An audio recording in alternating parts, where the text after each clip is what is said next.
give lecture in the series of 60 lectures on Indian knowledge systems organized as a part of Diamond Jubilee celebration of Department of Sanskrit, University of Mumbai. My topic today is transformative practices in Patanjal Yoga Darshan. Yogena chittasya padena vacham malam sharirasya cha vaidyakena yopakarottam pravaram muninam Patanjalim pranjaliranatosmi.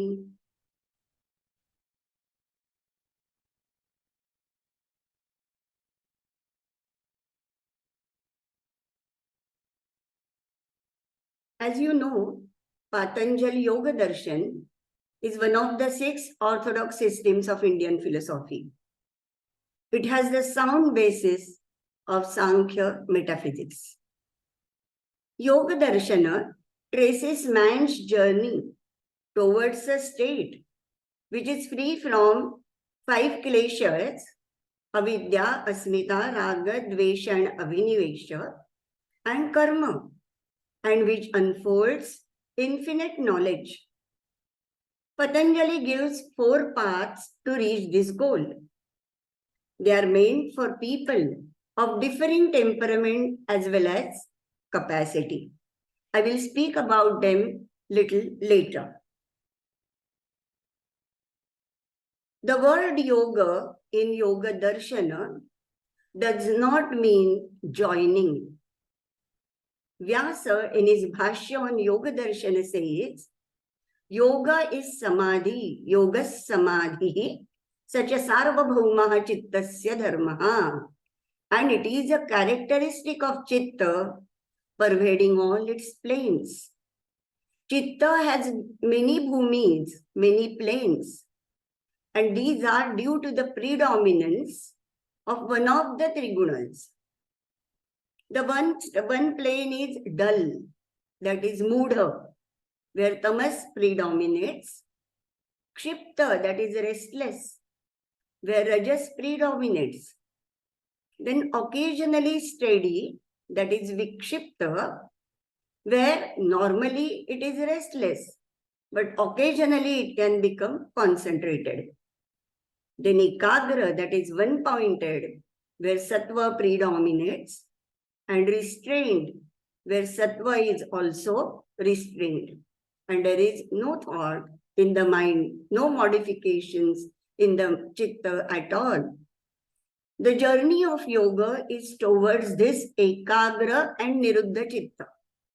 These come under the purview of yoga, not the first 3, that is mudha, kshipta and vikshipta. The Yoga Darshana is a manual tracing this progression and transformation. What is exactly meaning of transformation? It is a change in form, nature or function. Human transformation is an internal shift that brings us in alignment with our highest potential. It is at the heart of every major aspect of our lives.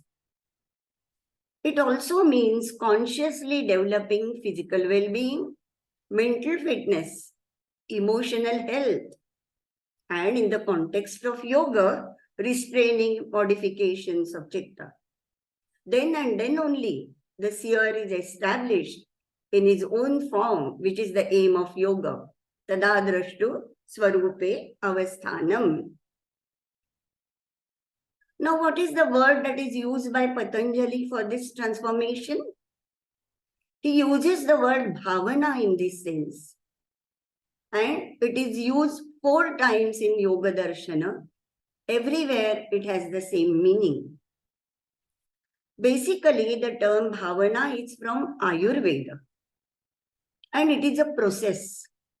It is employed on an herb or some ingredient. Then there are certain processes that it undergoes. Sometimes it is heated. Sometimes it is mixed with other mixtures, medicinal mixtures. Then sometimes it is put in the sun. Sometimes it is put in the shadow. There are so many processes. And they are done to destroy its negative properties and enhance its positive ones. The same meaning is there for bhavana in Patanjali Yoga Darshan. So these transformative practices that Patanjali speaks of, they are grouped under these three. The first one is the means to overcome chitta vikshepa. Chitta vikshepa means distractions of chitta, and the means are grouped under chitta prasadana, to calm the mind. Then vitarka means improper thoughts, and the means is pratipaksha bhavana in order to overcome these. And all the 8 limbs of Ashtanga yoga are really transformative practices. Now, what are these distractions of chitta? Chitta vikshepas. And we should remember that these are not meant only for yoga practitioners, but these are meant for everybody, anytime and at any place. So these are, some are physical, like vyadhi and alasya, and many times they are mental. Sthana, samshaya, pramada, bhranti darshana, then avirati, alabdha bhumikatva, and anavasthitatva. I have translated all these in English and I spoke the Sanskrit words. So these distractions are obstacles. Chitta vikshepaste antarayaha. And why we have to overcome them? Because they give rise to sorrow and despair. Dukkha, daurmanasya, angame jayatva, shvasa prashvasa vikshepasaha bhuvaha. Sorrow and despair are on the mental plane. But this doesn't remain there. It comes down on the physical plane. And then we are faced with tremors. We can take the word to mean we lose the tone of the body, the tone of the muscles, and various diseases can emerge. And hard breathing also. We lose your usual rhythm of our breath. Patanjali does not stop only by counting the chitta vikshepas, distractions. He gives as many as 9 different means to overcome these. We are taking some of them which are within our reach. One is pranava japa and meditation on its meaning. Tasya vachakaha pranavaha tajjapaha tadartha bhavanam. See, the word bhavana comes here. In order to remove these distractions, you can do bhavana, means meditation, so intensely on pranava. Pranava is equal to Ishvara, so that all your obstacles are removed and you are internalized and you are face to face with your individual soul. So pranava japa and artha bhavana is one of the transformative practice. The other one is that cultivating attitudes. Certain attitudes we have to cultivate because our reactions in the society to certain types of people or situations are very funny. What should we cultivate? We should cultivate friendliness towards happy people, compassion towards miserable people. We should be glad about virtuous things and virtuous people when we see around. And we should not have disgust towards vicious persons. So what do? We are not friendly with happy people. We hate them. We despise them. So it troubles our mind. It doesn't have any effect on them. Towards miserable people, we are many a times pitiable. Pity is not a thing. We should have compassion. With virtuous things happening, we always will find something which is not good over there and how it is not really good as they are showing. And with vicious, we are many a times We have discussed. Patanjali says, be indifferent. You cannot change all these things. So be indifferent to them. So this is also bhavanataha chitta prasadanam. See, again the word bhavana comes. So you have to change completely. You have to cultivate attitudes consciously, intensely, by meditating on these and change yourself. Then, if our mind is distracted, pranayama is also the answer. He says by exhalation and retention of breath. One need not do only this type of pranayama, but one can do any pranayama, including anulom vilom also, which can change your state of mind. Mind focusing on the desireless person. All the viragis, all the vairagyashila people, all the saints, all over India, right from the medieval times up to the present one. Maybe Jnaneshwar, Tukaram, maybe Ramakrishna, Vivekananda, Raman Maharshi, or in that way in modern times, Sai Baba or Swami Samartha. If you focus minds on them, you try to surrender yourself to them, then your distraction of mind goes away. Meditating on knowledge of dream and sleep. Sometimes in dream you get such things, such knowledge, that you meditate on them and come out of your dire situation. 2 examples. Tukaram got, Saint Tukaram, he got his mantra in his dream. And he focused on that mantra, started doing japa and all, and he went up to Nirbija Samadhi. And the second example is Buddha Kaushika Rishi, who has written the Ramaraksha Stotra. He got it in his dream. He wrote it down when he got up, and now the whole humanity is, especially many people in India, they repeat this stotra every day in their house. Sleep. See, in deep sleep, when we get up from our deep sleep, we feel very happy, very relaxed. So we can concentrate on this feeling of happiness and relaxation and try to increase the time of deep sleep. That also will calm down our mind.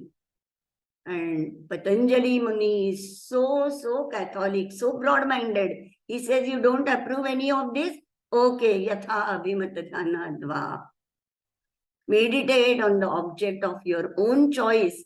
But then he puts all the responsibility on us, and we have to choose a proper object which will lead us away from our distractions.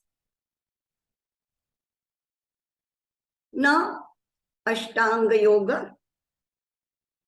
But before that, let us see about all the 4 paths which Patanjali gives us.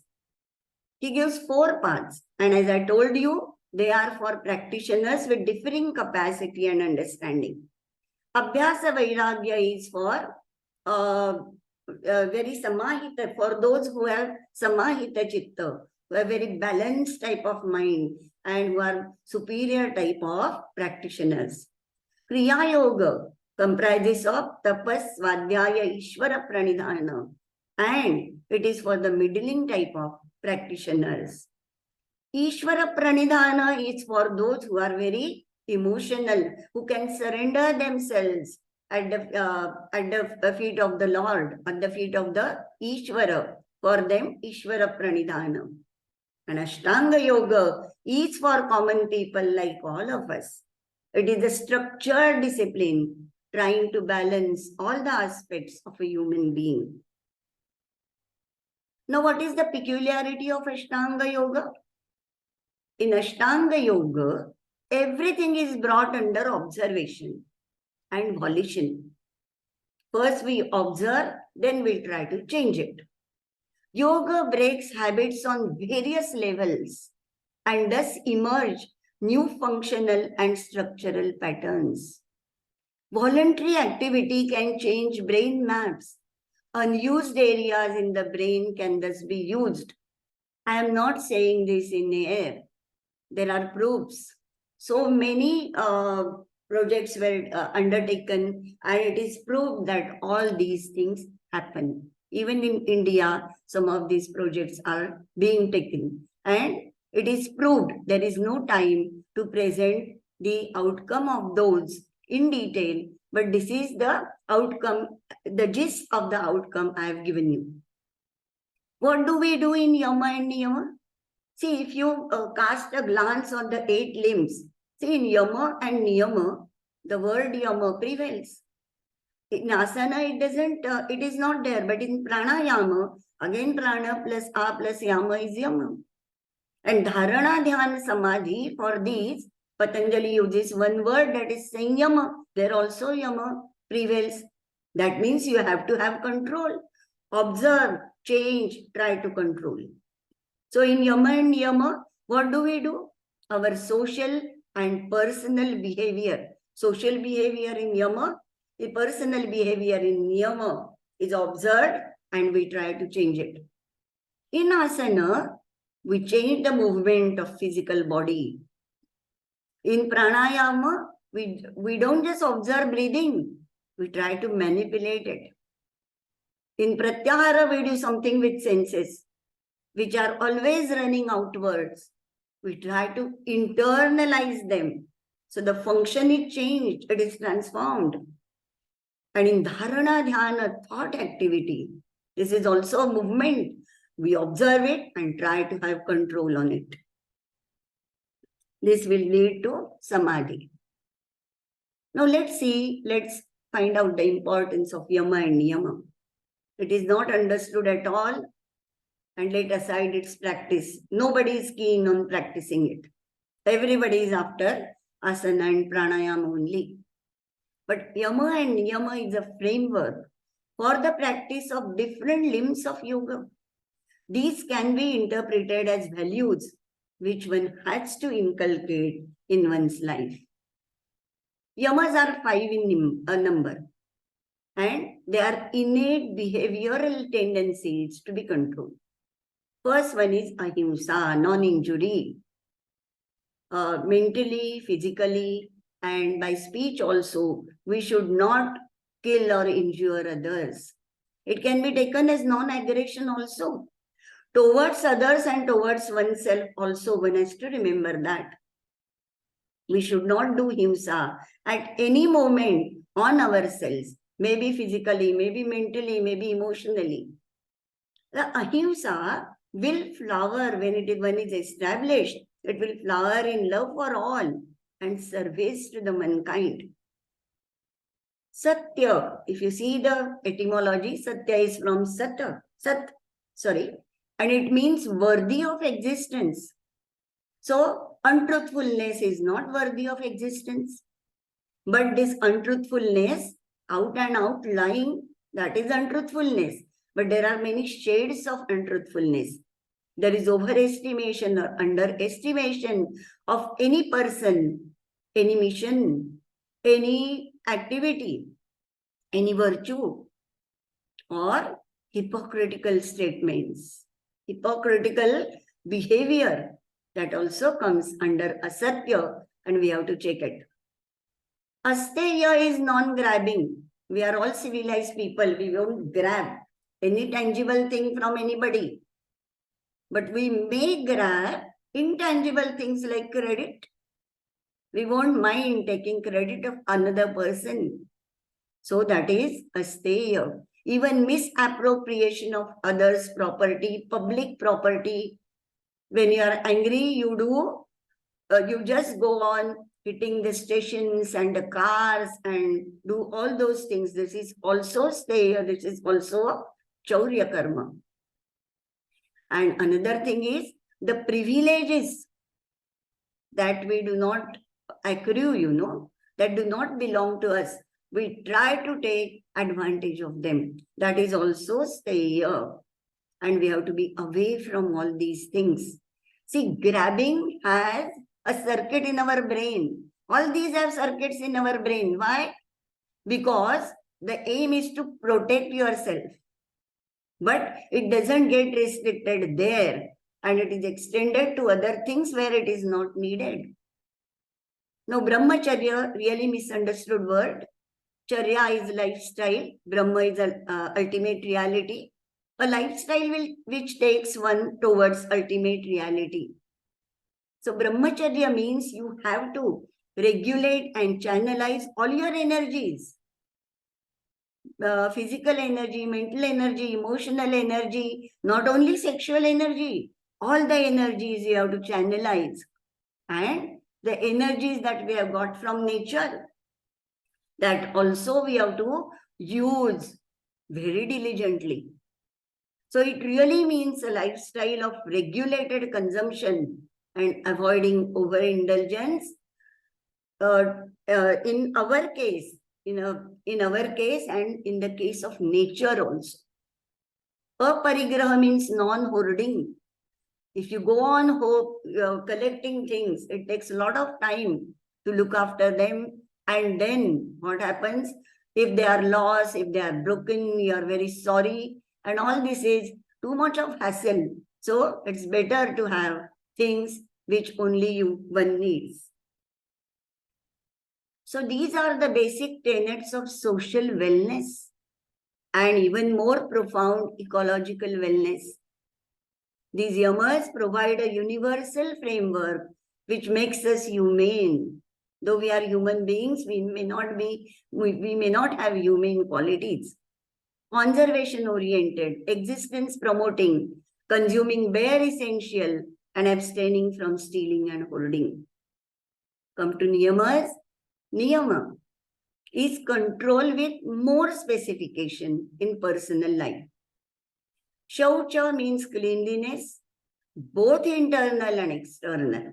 External cleanliness is very easy. What is more difficult is internal cleanliness, mental cleanliness. We are overpowered by Shadripus, Kama, Krodha, Lobha, Mada, Moha, Matsara. These only is the mala of our mind.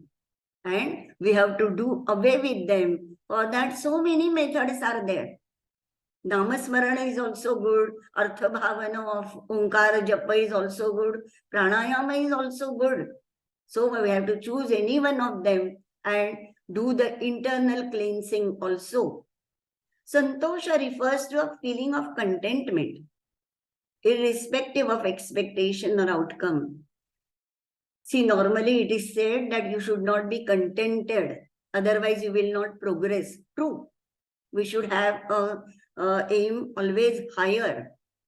But being discontented every day, every time is not good. If you have achieved certain stage, certain level towards our goal, be happy, at least for some time. Be contented with yourself. That will give you more vigor to pursue the goal. So it is outcome, and outcome can be any. Again, here Gita will come, but we are not going into it. Outcome might be any, but you have done your duty and we should be happy in that. Tapas. Tapas denotes, expansion of abilities, tolerance of internal drives and external forces. Let me give you an example. We do fasting. What we do? Our internal drive tells me, you have to eat now, it is the breakfast time. Then it tells us you have to eat because it is your meal time, lunch time. And we say, not now. We tolerate those internal drives till the evening or whatever is your stipulated time, maybe the whole day. So here it has a lot of effect on the brain and external forces. Suppose we have gone on a pilgrimage. So we don't mind whether it is hot sun or whether it is raining. We don't mind if our legs are paining and we are tired. We still go on continuing with that aim in our mind. So we tolerate the external forces also. That is really the meaning of tapas. Swadhyaya is self-study. One need not only study, it has to be assimilated. And that assimilation can be after reading, you have to ponder over it, you have to reflect upon it. So that will give you, that will assimilate that knowledge in you. And Swadhyaya can be study your own self, how you are behaving. Are you behaving according to the rules of Yama Niyama? No. Why aren't you behaving? What is come in the way? You have to ask yourself and try to improve.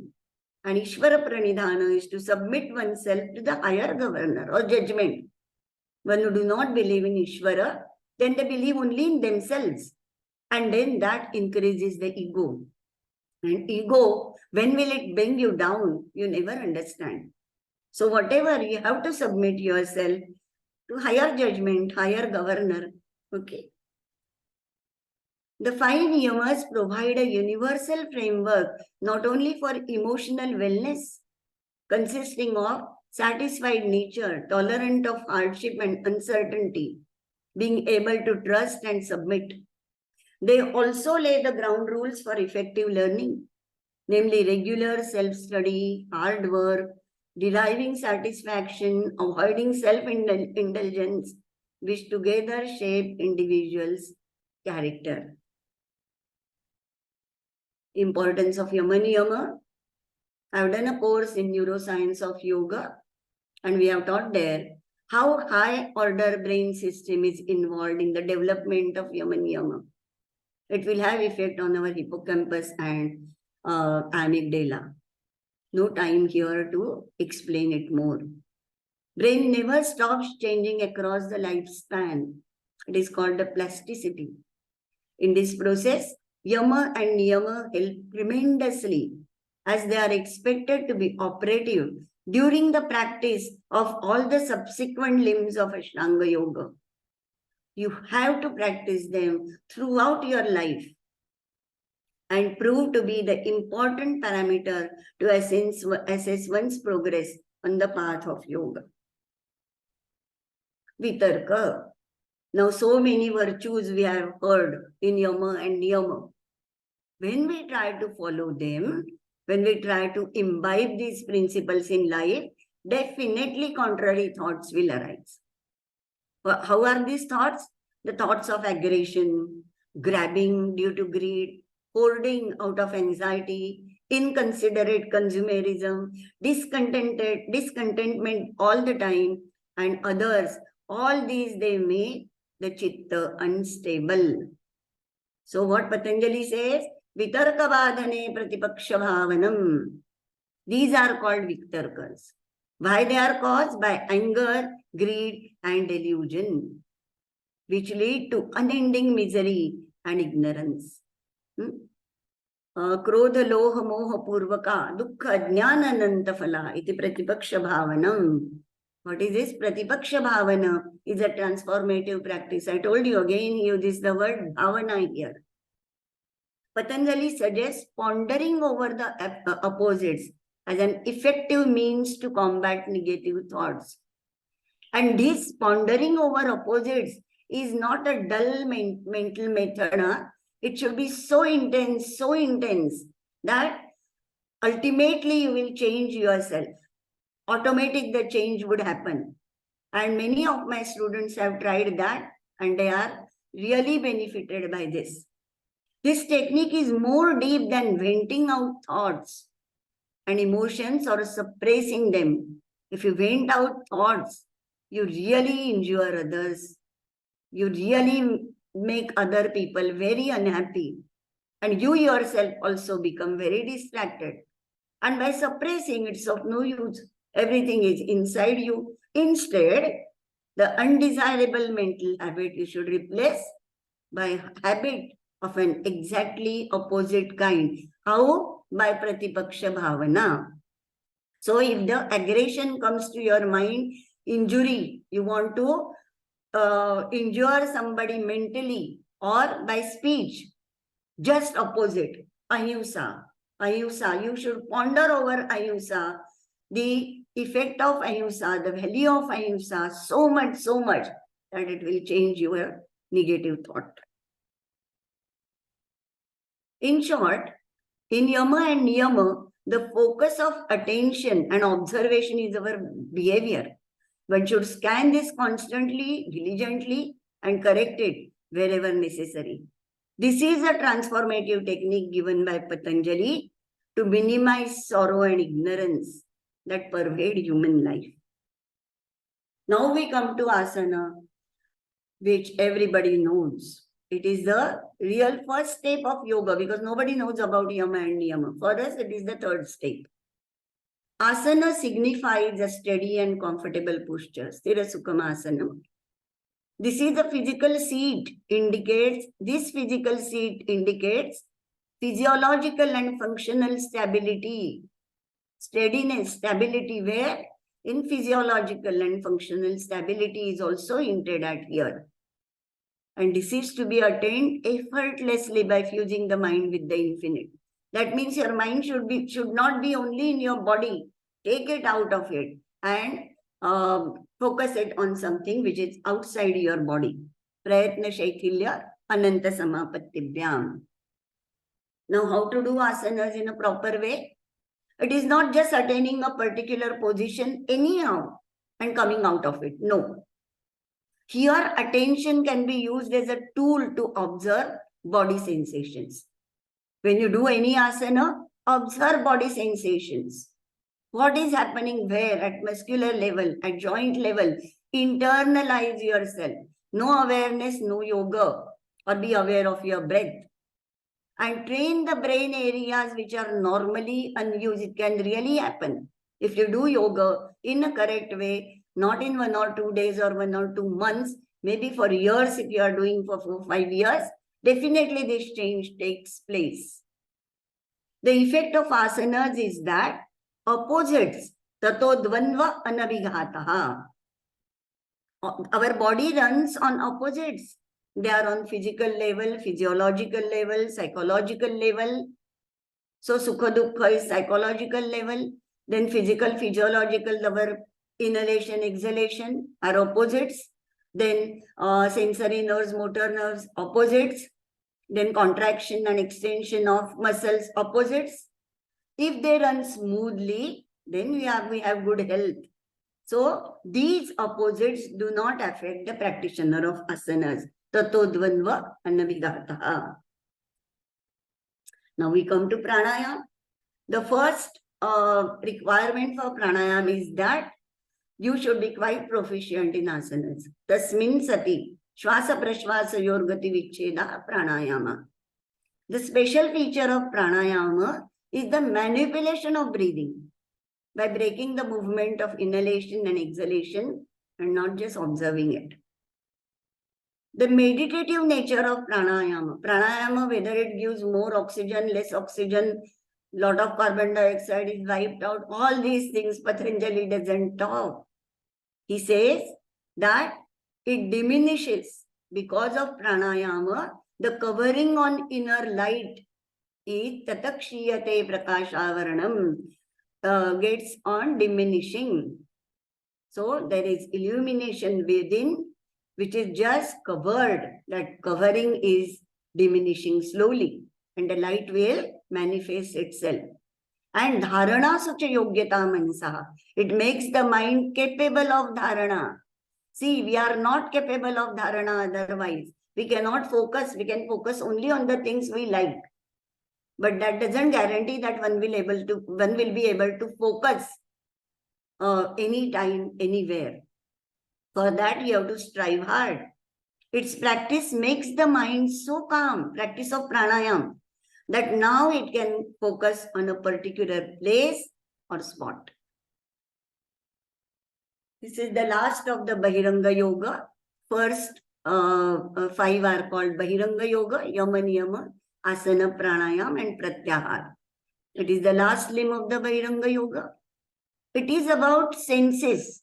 Now our senses which are running out all the time, they are withdrawn. They are turned inwards.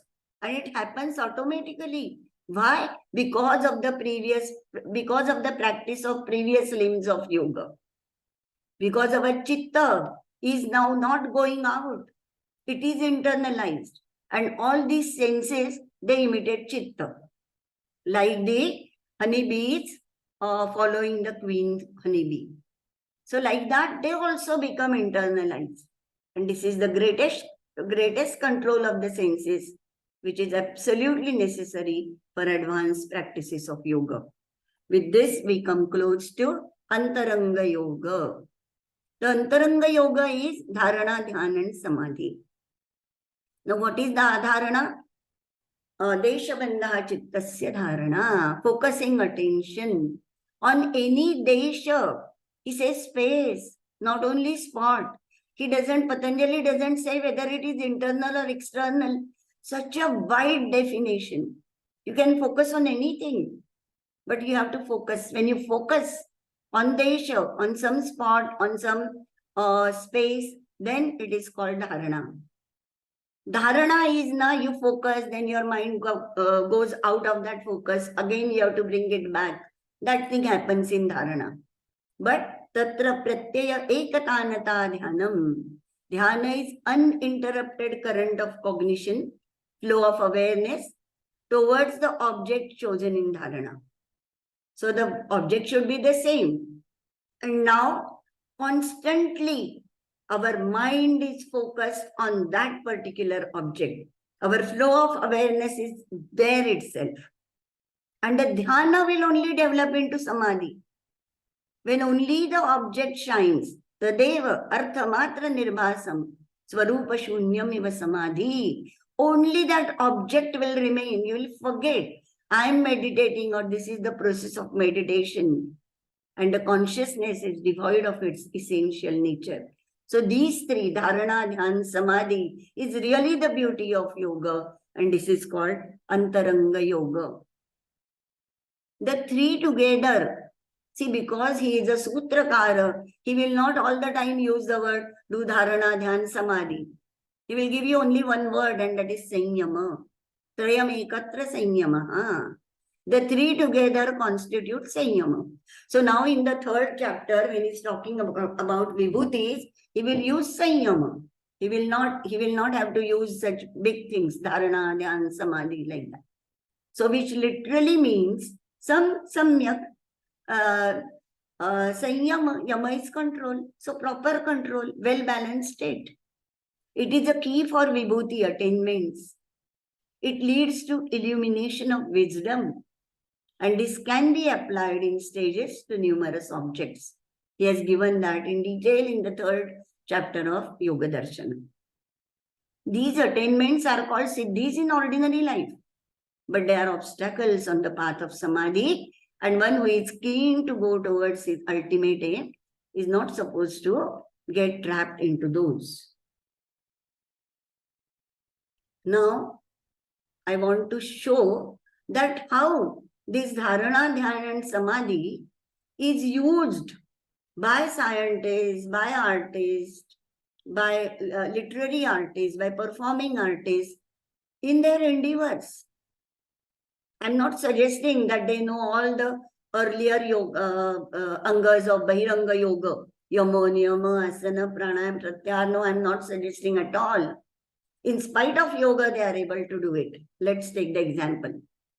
The missions taken up by scientists in collaboration in modern times over the years are excellent examples of the technique of Sanyama. What they must be doing? Focusing their attention, acute, uninterrupted observation and absorption in that object. Same dharana, dhyana and samadhi, maybe for years together. Without knowing the yogic process, it is executed by them in the similar manner, spontaneously. They have got it. Somehow they have acquired it. Somehow they have got it. This is not or may not be preceded by Bahiranga Yoga. They may not be knowing even asana and pranayama, not a single asana, pranayama, let aside Yama, Niyama. But they might be oblivious of Ashtanga Yoga. Still, they are able to do all these things. How? Maybe because of their so much of study, so much of, intensity to find out, intensity to solve the problems, intensity to reach the goal. They have found it. I'll give you 2-3 examples. Higgs boson particle. It's the nickname of the subatomic particle called Higgs boson. It's called God particle also. Its existence was predicted by Higgs in long back in 1940 or so. And this led to a 40-year search, and a large hadron collider was constructed in Switzerland. The existence of Higgs boson was confirmed in July 2012. The research involved thousands of scientists all over the world. In the search of the existence of Higgs boson, the scientists have reached the subtlest of the subtle, almost up to Prakriti. Sukshma Vishayatvam cha linga paryavasanam. We are Yoga Sutra for that. What do modern researchers do? They have produced finer equipment to observe such phenomena by doing Sanyama on external objects. This highly sophisticated equipment is their extended vision, reaching up to the subtlest of the subtle or biggest of the big. This reaches in the remote past, both covering time and space. Gravitational waves. They were announced in February 2016 by LIGO, scientific collaboration. They were predicted by Albert Einstein on the basis of his theory of general relativity in 1916. After 100 years, they were found. The search for these began in 2002 and a proof was found in September 2015, which was announced in 2016. Thus, can we say that Sanyama on these waves by thousands of researchers from the globe has proved to be fruitful? Now, Chandrayaan-3. The construction of sophisticated machinery, computational techniques, creation of World Wide Web, etc. are the objects chosen for meditation by ISRO scientists. And years of hard work and penetrating insight have proved them successful. Mission Chandrayaan-3 proves this point. After years of observation, contemplation, and absorption, there emerged Rutambara Pradnya. Let's take the meaning of Ruta as cosmic truth, which gave them insight into the cosmic truth, Ruta. For all these, Higgs boson, God particle, Chandrayaan, there are so many examples. I chose to take only 3 as an example. So now what is my proposal? In modern times, the collaborative research is preferred, in which synergy of all works wonders. So the researchers involved in such endeavors are masters in their field, having the capacity of contemplating and pondering so deeply as to land up almost in trance. They are rarely trained in Ashtanga yoga. It is proposed that such training will make them balanced on all aspects of their personality, namely social, personal, physical, physiological, and emotional, that will channelize their energies also. The literary artists, performing and visual artists of high caliber also have this capacity to focus, penetrate, become one with the object, and then create wonderful writings or give exquisite performances. They are also not trained systematically in yoga, but if they are, then their capacities would be channelized. Their intuitive insight then would flower into pratibha and would manifest in ever new forms. Pratibhadva sarvam. What is my conclusion? All the limbs of Ashtanga can be practiced as transformative practices. Those who are using Sanyama, independent of the system, that means they have got it. They have got the knack of it. Okay? They are gifted with it, or out of their doing any other things, they have got it. They can be taught the other limbs of yoga to make them more balanced, more channelized. Okay? And for removing distraction of mind, practices grouped under Chitta Prasadana can be followed. So, transformative practices. What is my topic? In Patanjali Yoga Darshana. So, at physical level, if you want balance, harmony within different systems of the body, if you want stability, and if you want relaxation of efforts or relaxation in efforts also, asanas can induce that.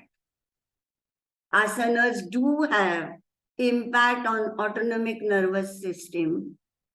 It can induce parasympathetic mode. The research has been done.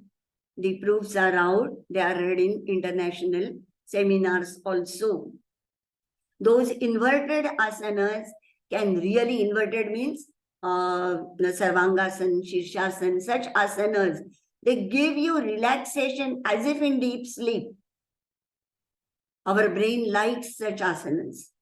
But we can, those who are not able to do such difficult asanas, we have so many different yoga teachers, different methods by which we will give that inverted pose somehow. But in a very good condition means you will not fall in that. And or the first step of Shirshasana also, the Sarvangasana or some Adho Mukha Svanasana, you can use. So it will really have harmony because you need good physique, you need good health in order to go ahead in your life. Pranayama gives control on mind. This is very, very important. We don't have control on our mind, and our ancients realize that it's difficult to catch the mind, catch hold of mind. Instead, catch hold of your breath. And when it becomes very rhythmic, then you can have control on your mind. So if we do pranayama, first thing is distractions become less. If you know, for blood pressure patients who have tremendous stress, we give anulom vilom or pranayama more. We give omkara japa, we give shavasana, and many a times they feel very, very good. Even their medicines are reduced. So gives control on mind and makes it capable of focusing on any chosen object. Why do we want control, focus? Why do we want this pranayama? In order to have focus in our mind, in our life. This focus we will get by pranayama also. Otherwise, it's very difficult to get focus. Then pratyahara internalizes the senses. The senses which are always running out. Somehow you have to internalize them, transform them from external to internal. And this pratyahara is able to do, if you do Yama, Niyama, Asana, Pranayama in a correct yogic way, then restless and scattered mind is made calm by methods of Chitta Prasadana. So many methods I give you. If you do not accept any one of them, find out your own. But while finding out your own, you may choose a very wrong type of object for meditation and be more distracted. So instead, finding out yourself, it's better to rely on Patanjali and Patanjali Yoga Darshan. So many he gives you, no? For devoted people, it is Vitaraga Vishayam Vachittam, or Pranayama is also there, or Omkara Japa is there. Anyone we can accept and we can follow it. Practice of Yamas. See, we are human beings, but we may not be having human qualities. Those qualities, Yamas will inculcate in us. It will make us better human beings. Niyamas will make us, good students. Effective learning can be had by niyamas. And Sanyama gives deep and full knowledge of the desired object. Universality of yoga. In modern times, most of us need yoga to face the challenges of life. We are so stressed. Not only we, but even students, who are going to play school and nursery and in their primary and secondary, my goodness, they are also so stressed. Everybody is stressed, and this will take a toll on your health. If not today, then tomorrow. So all these practices, some of these or many of these, we can really start doing them, practicing them. It's no good just reading Yoga Sutra. You have to practice them. All these practices are not meant only for yoga practitioners. That is one thing that we have to follow. That it is not for yoga practitioner. The distraction of mind due to vyadi can be for anybody. Due to avirati, constant hankering after sense objects, constant having that lethargy, mental or physical. It can be for anybody, anywhere, at any time in the world. So these are meant for the whole of humanity. It doesn't have a reference to God, no personal God. Even it doesn't refer to Guru. Only Ishvara is called the Guru. That doesn't mean you do not need a Guru. You need guides, margadarshakas who will guide you on this path. But ultimately, the aim of yoga is to make you yourself your Guru. Your internal Guru is really made, very strong, and that can guide you in your march in life. So it is without any distinction of race, religion, sex, age, and gender, the whole humanity can follow it. Yoga will help students, professionals, businessmen, corporates, researchers, artists. I may have forgotten somebody, all those, and even homemakers. Women should not say, why should we do yoga? They also need. So everybody needs yoga. It is the universality of yoga. And I'm really indebted, to these ancient rishis. I feel so much grateful to them that they have given us such means, such tools, transformative tools, which are in our hands. We need not go out. Once we learn it from somebody, you need some margadarshak, you need some guide, or call him a guru, call him your teacher. Once we learn it, it is in our hands to change ourselves. And it is all about changing ourselves, not changing the world, not changing the other person. Because we are distracted, we have to do something. We want to be focused, we have to do something. So that is the way of yoga. And that is the lifestyle of yoga. Thank you.